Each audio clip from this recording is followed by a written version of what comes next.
Sometimes it's desirable to sell tickets to events.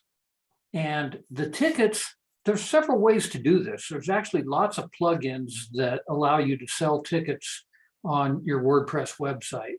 Some of them work with WooCommerce, some of them don't.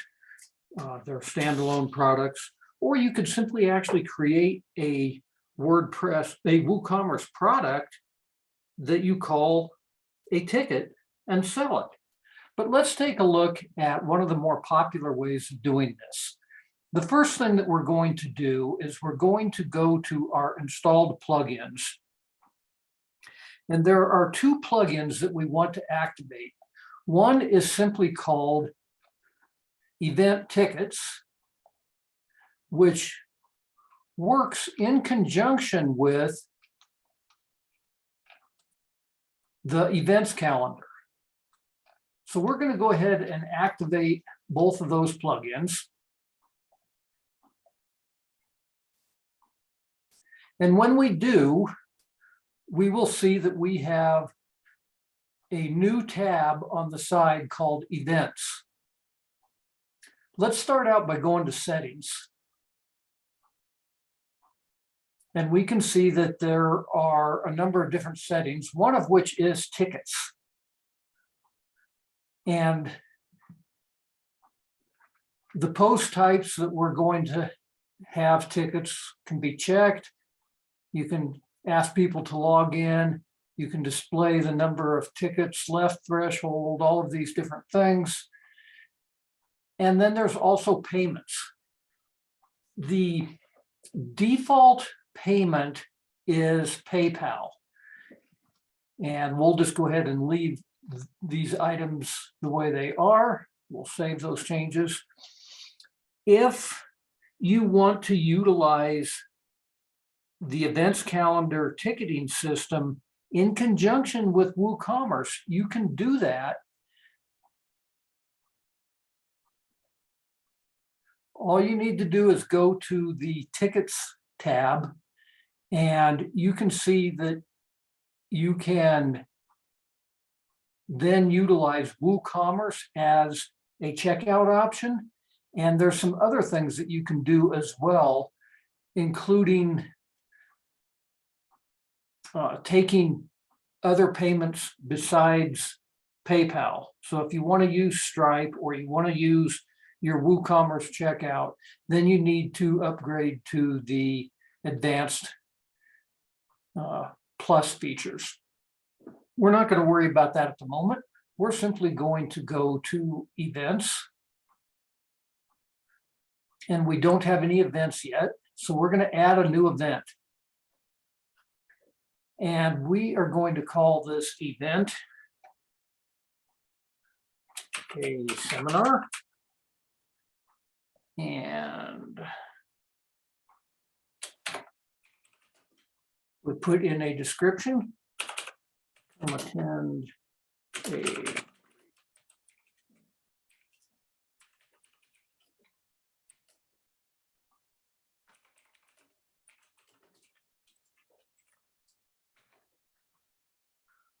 come attend a great seminar on setting up your own web store. You can specify a date. Let's say that this date is going to be on February 28th at 8 a.m. to 5 p.m. That's fine. The venue name, we can specify a venue. Perhaps it's going to be at the Marriott. And you can give it an address and so forth if you want to do this. You could give it a URL for the event website. And then down here we have tickets, and we're going to put in a new ticket. And the ticket type is going to be general admission. And we'll start the sale back on January 1st. We're going to end the sale on February 28th. And the price for general admission is going to be $10. how many we can actually sell, the capacity. Let's say that our room is going to hold 150 people at general admission, and we save that ticket. Now we have the general admission ticket. Let's add another ticket, and this one's going to be a VIP ticket. Front row seating plus meet and greet. The start date is going to still be on January 1st. The end date is going to be the day of the event. The price is going to be $50. And we have 25 of those tickets available, and we save that. So now we actually have 2 different tickets available. Now, if we want somebody to attend our event and have a ticket, but the ticket is free, then we would create a new RSVP rather than a ticket. A ticket actually has to have a price with this system. Let's now go to settings for our tickets, and we're going to select a ticket header image. And we'll just go ahead and choose an image that we already have on our site. Let's pick our logo, and we'll set that as the ticket header. So here's what this is going to look like.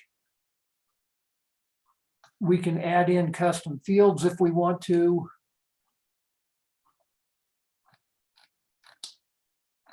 And at this point, we need an event category. So let's create an event category of seminars. Could be concerts, could be whatever we're going to put in.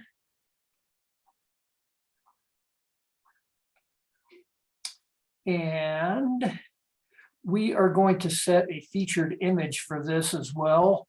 The featured image, I'm going to use the same one. It can be a different one. And let's publish this.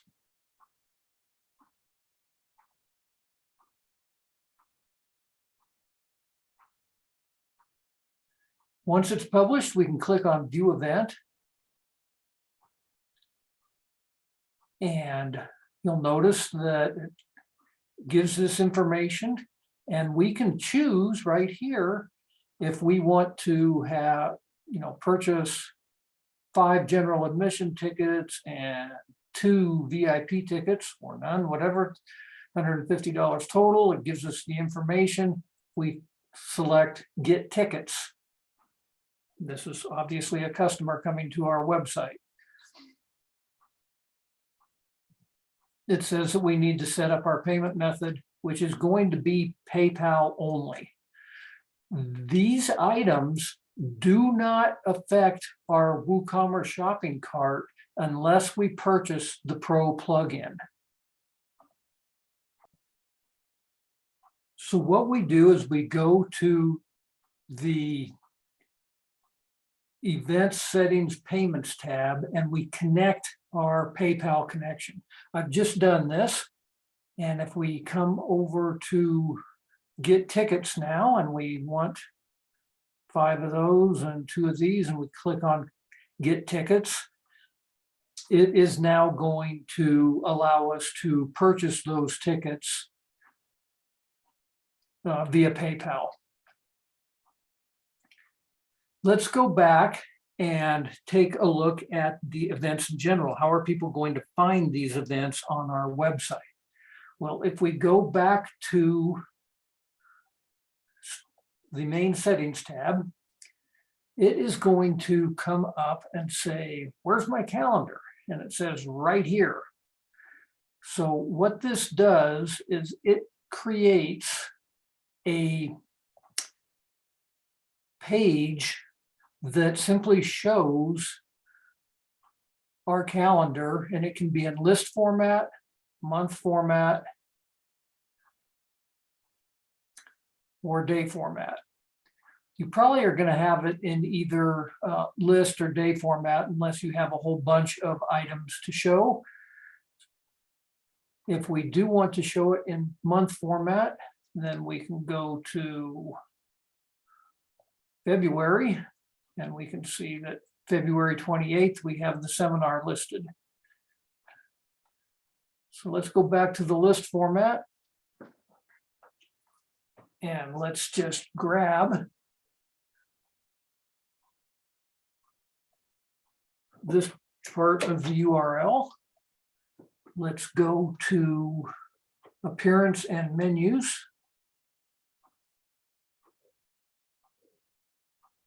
And we are going to add in a page.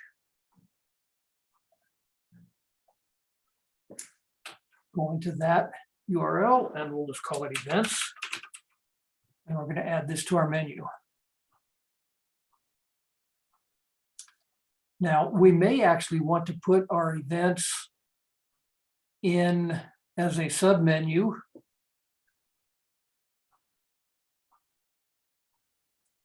If we decide that we are going to utilize the integration with WooCommerce, what ends up happening is each ticket type becomes a product in WooCommerce.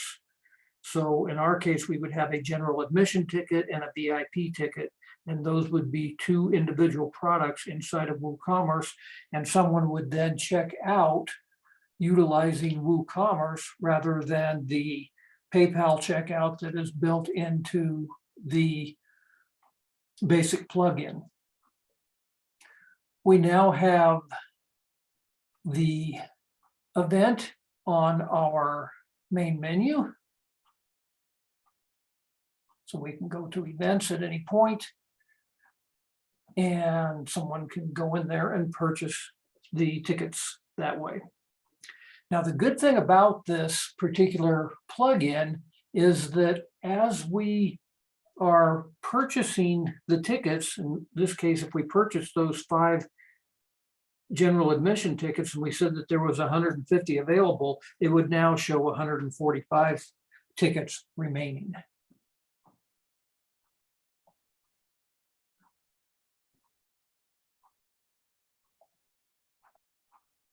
One final thing that you may want to consider when it comes to selling tickets to your events is if you get the Events Tickets Plus, they have a mobile check-in app. It looks something like this that allows you to scan tickets with an app. And this makes the check-in process to your event go much quicker.